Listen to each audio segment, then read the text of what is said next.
Hey guys, and thanks for joining us for today's edition of Ace This Recipe. I am here at my local Ace Hardware, Highlands Ranch Ace Hardware, and as always, a very big shout out to them for letting me fill the hardware store with the beautiful smell of grilling. Today we're talking all things beef, and we're going to do beef tenderloin on the big green egg. That's right, we're gonna give this a beautiful charcoal finish, get some really good flavor in there, but most importantly today, we're gonna show you how to pick the best tenderloin, how to trim it, how to get the chain off, how to clean the silver skin, how to season it, and really get this ready for some direct, that's right, we're not going indirect today, we're gonna do direct live fire grilling on the big green egg. Then, because, tenderloin is just tenderloin, right? We've got a really cool Pecorino Romano cheese and horseradish sour cream that we're gonna show you how to make as well, because the two of them go together fantastic. So you can get our recipe as always, like we've said before, and we always say, head down into that comment section, click on the description of this video, and you can click, print, and follow along and grab today's recipe. And then from time to time, that little eye is going to pop up. That's our information station. That'll let you in on the world of gear, gadgets, and grills, and kind of show you everything that we've been cooking with today, kind of from the rubs to the grills to the tumbleweeds and more. So definitely grab that contact. All right, I think we're done talking. I think it's time to eat some beef. Thanks for hanging out with us. We hope you appreciate it as much as we appreciate hanging out with you. Let's get cooking.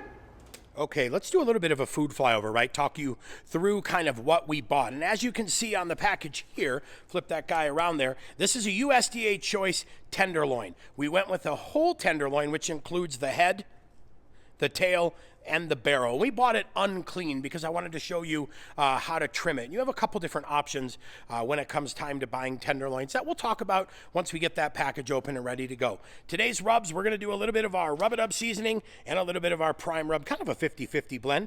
We use a little bit of oil as our binder, and then heading over here to our sauce. Beautiful, beautiful sauce. We started off with a little sour cream. We're gonna do some extra hot horseradish. We have Worcestershire, little Tabasco, some garlic, finish it up with Pecorino Romano to give it that beautiful like salt cheese finish. We've got some parsley and green onions as well. So really easy sauce, super fantastic. That is it, light and easy ingredients, keeping this very easy and yeah, fantastic. One of the first things we need to do to this tenderloin is give it a chance to get some seasoning in it, right? We've got to clean it up first, get it all ready, then we need to season it and give it a chance for some of that rub to kind of do its magic, get some flavor in here while we get the big green egg prep. So, first thing we need to do, this is a choice tenderloin, right? This is a beef tenderloin. This came in at about 7.5 pounds, and I bought it with what we call the chain, the whole head, and the tail. I didn't want to buy it cleaned or what they call extreme cleaned or trimmed because I wanted to be able to do it myself. I'm pretty proficient in meat carving and trimming, and I always feel like this is kind of the best thing for me. So, first thing I'm going to do is go through here and take some of this silver skin off, right? Just a little piece that comes on the top. What this does now is separates, this is what we call the barrel, right? This is the barrel, this is the head, this is the tail. This first piece of silver skin or connective tissue separates what we call the chain, which is this right here. So very easy to do by hand. You may or may not need to use any knife work. I maybe come through just to trim some of it off. But again, keep in mind, we paid for this tenderloin, we want to use as much as we can. As you see here, we have a piece of meat that comes back. What I will do is carefully separate that out. Now, look at this. We are done. The chain is done. I will discard that. I don't save that for anything. I want to leave the head intact.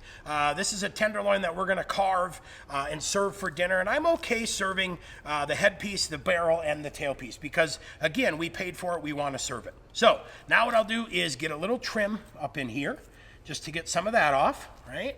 I'll trim a little bit in the head, right there, get that off. Now, silver skin, that is this little connective tissue. What I like to do is flatten it out just a little bit. I'll take a thin bladed knife, one of my little boning knives, and I'll go under a nice piece of it, and I'm carving up against the tenderloin silver skin, right? I don't want to carve down into the meat, right? I'm looking to just peel off the silver skin. So I get my first little strip started, and now I continue this process all the way through. And again, I'm not looking to trim any of the meat. I have just a tiny bit of meat on there, not a lot. That is perfect. You don't want to cut down into this. You have to be really careful because, you know, depending on how much you paid or where you bought it from, that could translate into a little bit of a loss, right? Then, to get the side part, I will actually roll the barrel a little bit. And let's go through here and trim that off. All right. Get all this trimmed here. Down in there, and we are set to go. So that is what I do on the first side. I had a little piece right here I wanted to get off that had a little chunk on it that I wasn't happy with. So now we've got the silver skin trimmed off, right? Pretty simple, pretty easy. Next, I will trim the tail just a little bit, right? Getting some of this, maybe some of these fat or connective tissues out. Now, let's give this guy a flip because we have a little bit to do on the backside here. All right, there's a little piece of connective tissue right up here. I will trim this off. Get that out of there. Now, a couple schools of thought here, you guys. We call these feathers. These are what kind of holds this up to the rib cage. You can trim some of these feathers off, or you can just go through and scrape it and see what comes off naturally. Again, I'm looking at maybe the thicker ones, trimming those off, right?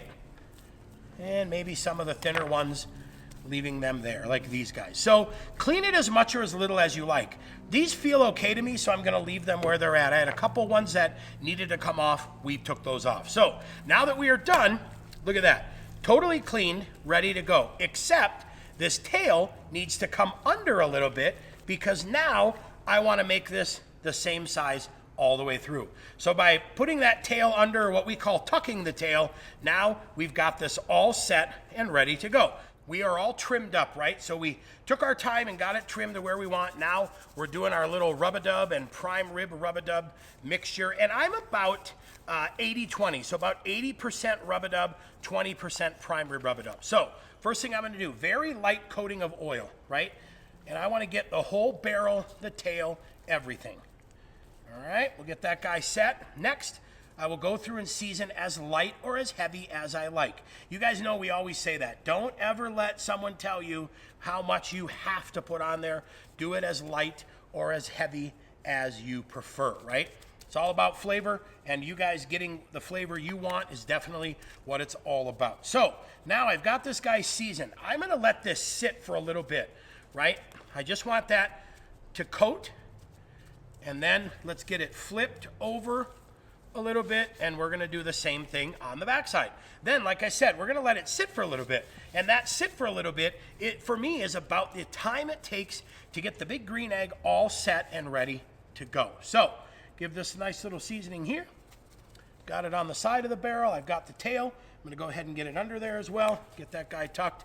And now, like I said, we're gonna let this rest. Okay, we are cooking in the large big green egg today. Perfect size for that beef tenderloin. And we went ahead and gave it a good stir. Got our charcoal that was from our last cook, stirred up, got it ashed, scooped the bottom out, got that all set. What I'm gonna do first here is start with a well in the middle, right? You can see that I kind of created a little well. I'm gonna put 2 of our beautiful tumbleweeds down there, right? These guys do a fantastic job getting charcoal set and ready to go. We will get them lit. Those guys started. So now what we're gonna do, now that these are set and ready to go, we're gonna let this burn down and into that bowl, so to speak, right? Our desired temperature today is gonna be that 350 to 375 degrees. So nothing too crazy. We're gonna take this a little bit lower, a little bit slower, but we're still gonna be over that hot fire to make sure that we can get a beautiful sear and a beautiful crust. So we'll go ahead and get this set and ready to go. We are right at that 350 degree mark, which is our target, right? So what I'm gonna do is go ahead and adjust the top right about there because now I wanna hold at 350. So then we'll go to the bottom, and like I always do, I'm gonna do about half of the opening screen and the other half of that flap. Again, I want a lot of air going in to keep that at 350, and then I slow it down or speed it up at the top. Okay, it is time to add that tenderloin in. Got a little bit of a flare up. I'm not too worried about that, but I'm gonna put that tenderloin right in the middle. I want to get a good sear, so the first thing I'm going to do is put it on this side, and then I will rotate it every probably 7 minutes or so to get a sear, and then we're going to move it to the side where it's a little more offset to let this thing slowly climb up to that 125 degree temperature that we're looking for. We will pull this at 125 degrees, let it carry over, and finish up probably in that 132 range. So let's get this closed and let's get cooking.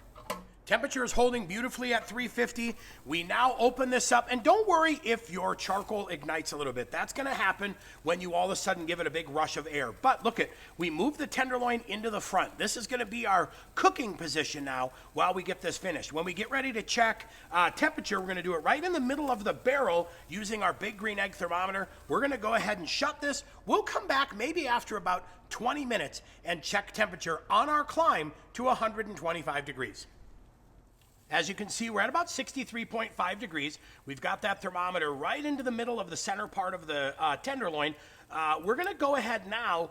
We spun it around, right? We wanted to get an even finish on both sides. So we're going to go ahead now and track this temperature up to 125 degrees. We may rotate it one more time just to make sure that everything gets an even crust on both sides, but it is time to leave it alone, let it finish, and we're going to pull this at 125 degrees. We're at 67.5 degrees. We flipped the tenderloin around. We've rotated it. We are now going to let it finish up, right? The next step for us may be to flip it one more time to get a little bit of char on that top side or a little crust, but we're going to leave it alone and let the big green egg do its thing.